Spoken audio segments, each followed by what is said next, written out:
আসসালামু আলাইকুম। Good morning from Rangamati.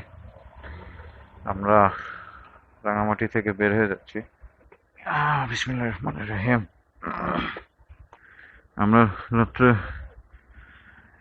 Hotel ডায়মন্ডে ছিলাম। বিসমিল্লাহ। মোটামুটি রুম ভাড়া নিয়েছিল হচ্ছে 1300 টাকা। 6 জনের একটা রুম ছিল, কম দামেই নিয়েছে, যার কারণে আমরা এখানে ছিলাম। শুধু রাতটা স্টে করেছি। সার্ভিস মোটামুটি আছে। আসসালামু আলাইকুম আল কবর, আসসালামু আলাইকুম আল কবর, আসসালামু আলাইকুম আল কবর। তাই ঈদ হয়ে গুলিয়াখালী সি বিচের দিকে যাবো, তারপরে যাবো হচ্ছে সিরাজগঞ্জের দিকে।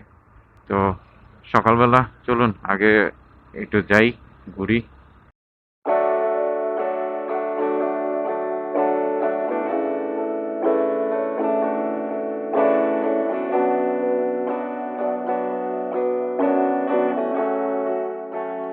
ছুটে চলেছি একা এক অজানা নেশায়, ছুটে চলেছি একা এক অদীপ্ত আত্মার দীপ্ত বাসনে।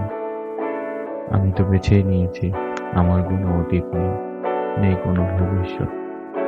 যার এগুলো নেই তার কোনো সমস্যা নেই, শুধু বর্তমান অবস্থানকে ভালোবেসে সময়ের সাথে তাল মিলিয়ে এগিয়ে যাওয়া আর প্রতিটা সেকেন্ডকে উপভোগ করা। এটাই হচ্ছে আমার কাছে জীবন, আর আমি এটাকেই বেছে নিয়েছি।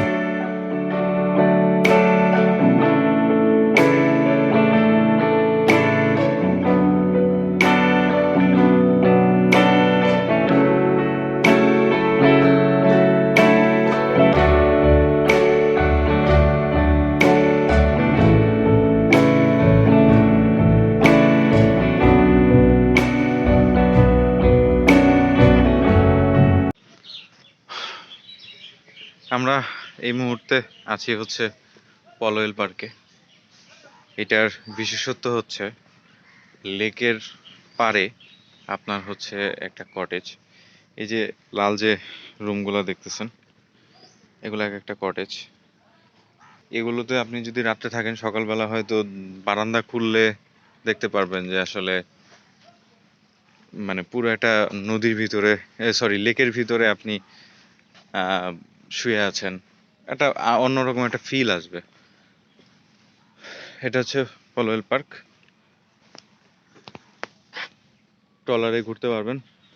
ট্রলারগুলো, ওই যে এই ট্রলারগুলো যে আছে, এই ট্রলারগুলো ভাড়া নেবেন, ভাড়া নিয়ে ঘুরতে পারবেন। এই হচ্ছে লেক ভিউ।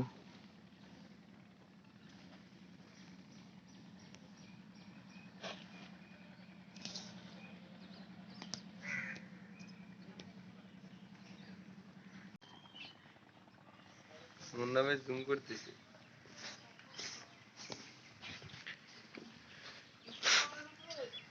এই যে এগুলো হচ্ছে কটেজের বারান্দা। এখান থেকে আপনি লেকের ভিউ পাবেন। এখানে আসলে সকালবেলা কিংবা দুপুরে এসে খুব একটা মজা পাওয়া যাবে না। এখানে আসতে হবে হচ্ছে মানে পড়ন্ত বিকালে। কালকে যে টাইমটায় হচ্ছে আমরা সিন্দুকছড়ি ছিলাম, ওই টাইমটাতে। তো ওই টাইমে আসলে মানে খুব সুন্দর একটা ভিউ পাওয়া যাবে। তো এখন আমরা এখান থেকে বের হয়ে যাব। এখান থেকে বের হয়ে একটু আগাবো। চলুন দেখি কোথায় যাওয়া যায়, তারপর রাস্তায় কথা বলি।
I'm just calling to say I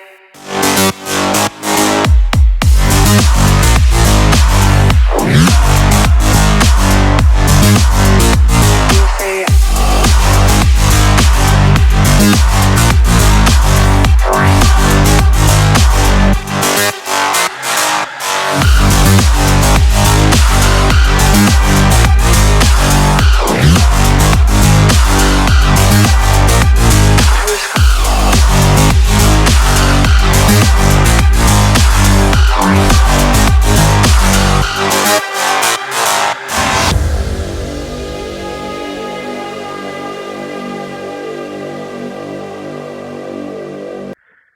আমরা ঝুলন্ত ব্রিজে চলে আসছি।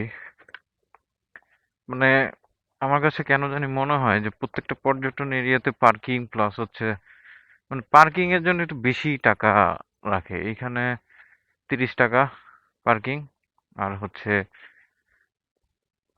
ওই তো ঝুলন্ত ব্রিজ দেখা যাচ্ছে।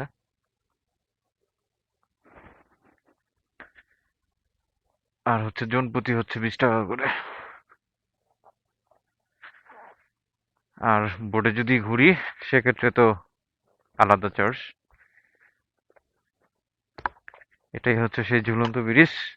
আমরা এখানে কিছু ছবি উঠবো, ছবি উঠে আবার রওনা দিব। এটা কার, এটা কার? এ মনে হয় আপনারা এটা খাইলেন?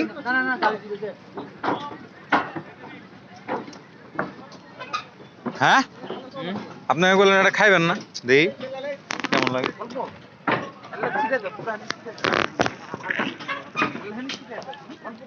হুম, খুব টেস্টি।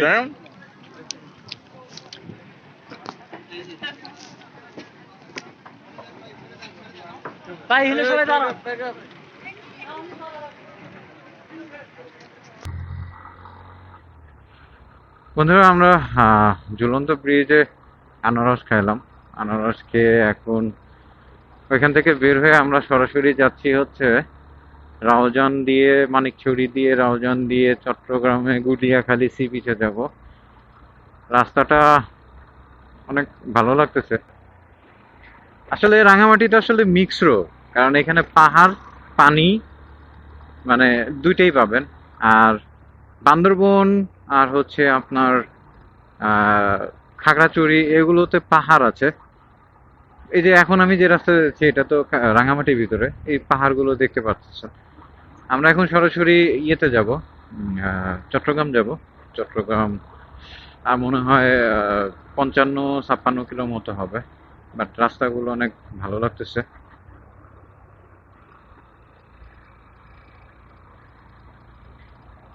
কর্নারিং করার জন্য বেস্ট রাস্তা। যারা কর্নারিং পারেন তারা অবশ্যই অবশ্যই আসবেন, এবং নিজের সেফটি অনুযায়ী আসবেন, আবার কাউকে দোষ দিয়েন না। এটা হচ্ছে সবচেয়ে বড় কথা। কারণ আপনার আয়ত্ত যদি আপনি না বোঝেন তাহলে মনে হয় আর আমরা বুঝতে পারবো না কেউ। যাই হোক, মানে আসলে এগুলো অন্য টপিক, অন্য টপিকে না যাই।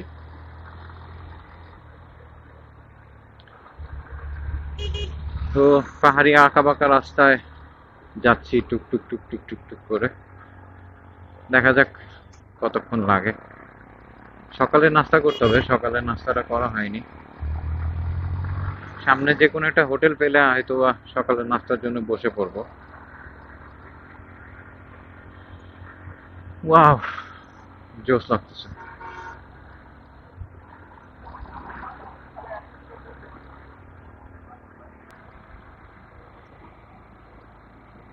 এই রাস্তাগুলো, আচ্ছা বাসগুলো, আসলে বাসের ইঞ্জিন আসলে কি দিয়ে বানানো? চট্টগ্রাম আর 58 কিলোমিটার আছে। সিএনজির ইঞ্জিন কি আমাদের চেয়ে শক্তিশালী? I don't know.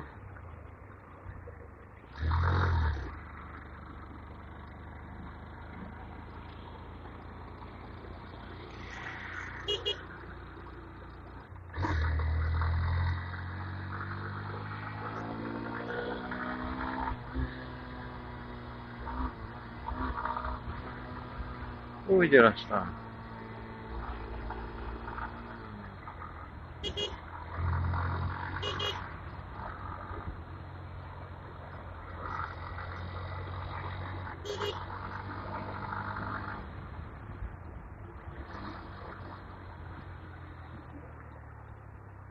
ভাঙা আছে, রাস্তা সংস্কারের কাজ চলতেছে।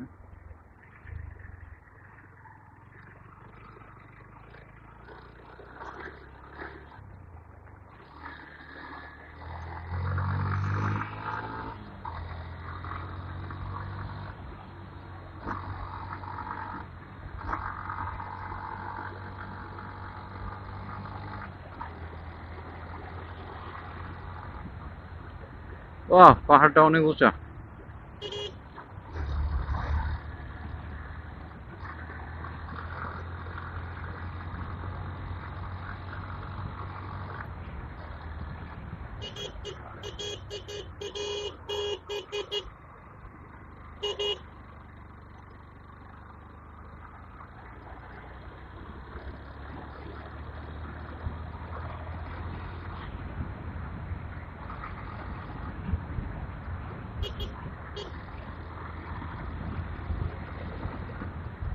Wow, road. Josh, Josh.